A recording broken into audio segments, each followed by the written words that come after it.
it came on dispatch as a shooting in progress at 13200 Memorial Drive. An officer arrived within minutes. He was immediately shot upon several times by a suspect. At that time, he put out an assist the officer, and SWAT, Special Weapons and Training officers, were brought to the scene. SWAT arrived approximately very quickly. They established a perimeter within the containment of where the shooting began. Officers set up a perimeter outside. What we know is that there were 2 active shooters, one of whom is DOA. He was shot by a SWAT officer. One is in critical condition at the hospital. We have one victim who was shot in the head inside his vehicle by a suspect. He is DOA. And we have 3 wounded victims at area hospitals, unknown condition. As soon as we were able to contain the scene and ensure that there were no other active shooters, once we made the one suspect was dead and we made the arrest and shot the second suspect, we were able to secure the scene and ensure that the neighborhood was safe. We went house to house to ensure that nobody else was shot, nobody else was wounded. We do have Precinct 5 Deputy Constable who was also shot at. Fortunately, his vest saved him.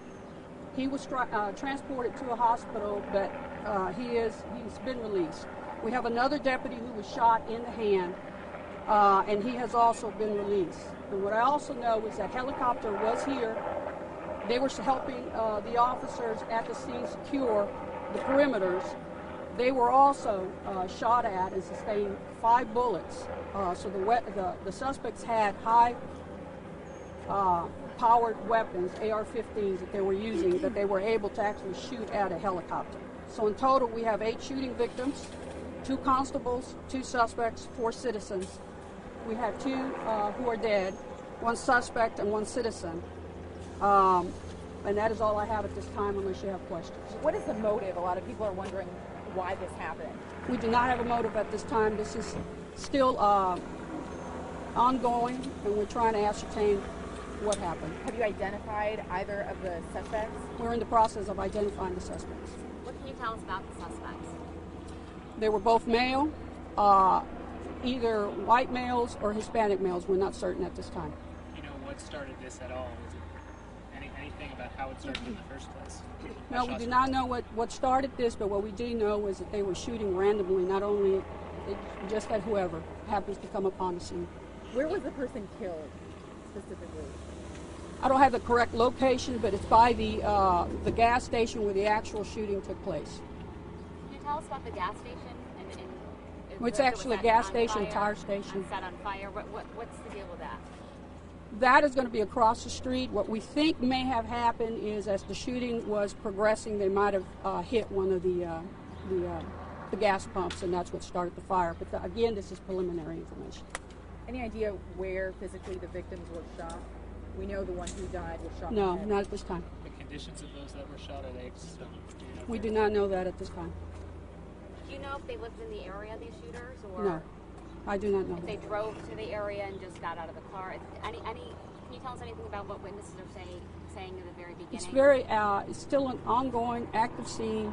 As this thing progresses, we will be sharing that information as we find out. But obviously, the lone shooter is still in the hospital, and we're obviously going to have to interrogate him. Approximate age of these shooters? Unknown.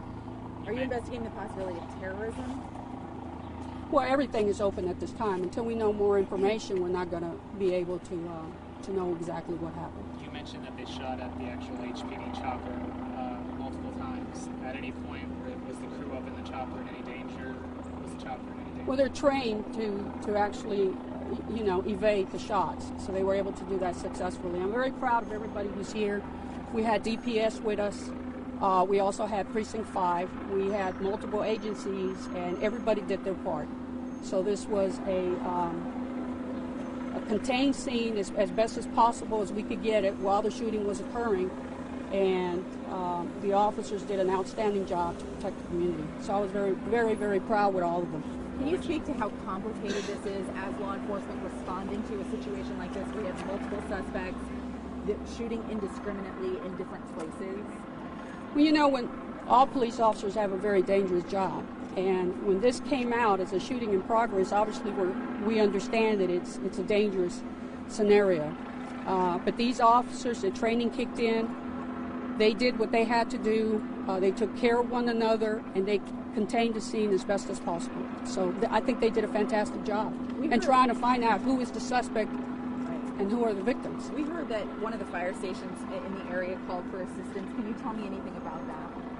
No, I cannot. I do know that there was they asked for assistance, and we initially had trouble getting to the scene because it was still very active and ongoing. But once we were able to, we gave them the assistance that they needed. Was that because they were under fire, or what helped did they There was a lot of confusion at this time. We'll be able later on to give more of a timeline as to what happened. There was a lot of confusion and a lot of scenarios out there, and it would not be correct for me to start guessing as to what happened. A lot of people were texting me and saying that they were in church and they were on lockdown, or businesses and facilities locked down. Could you sort of walk through how you were able to contain such a big area?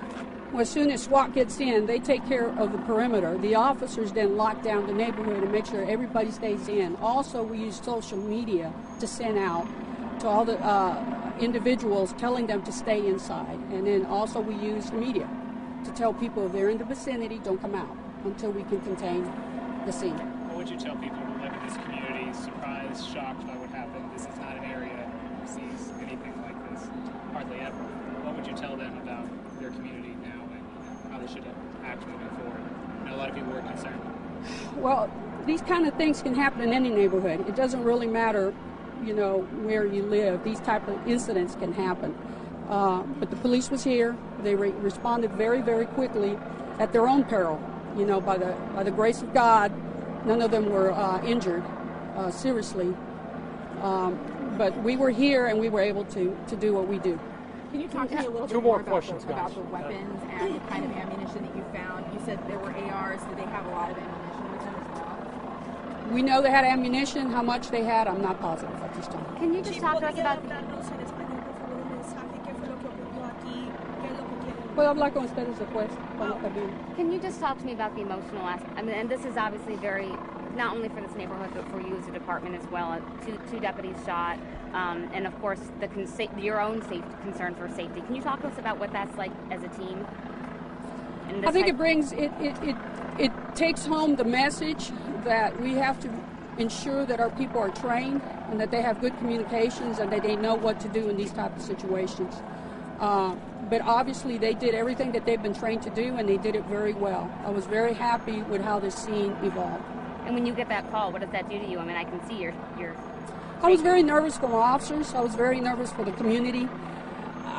You know, you expect the worst, but then when everything resolves itself, then you're glad it's over, and then you go about the business of investigating and find out what happened, and trying to, and we'll be relaying that information to the community as soon as we can, and to the media. Were the suspects on foot the whole time? Were they in cars? We believe they were on foot, but obviously they had to come in some vehicle. Yeah. What time was the suspect apprehended? How long were they? I don't have a timeline at this point, but it was very good. But we can get that for you. Are you going to get any assistance from the feds investigating this, you think? Are you the lead on this right now? We're the lead on this right now. Is this going to be closed off? I mean, yes.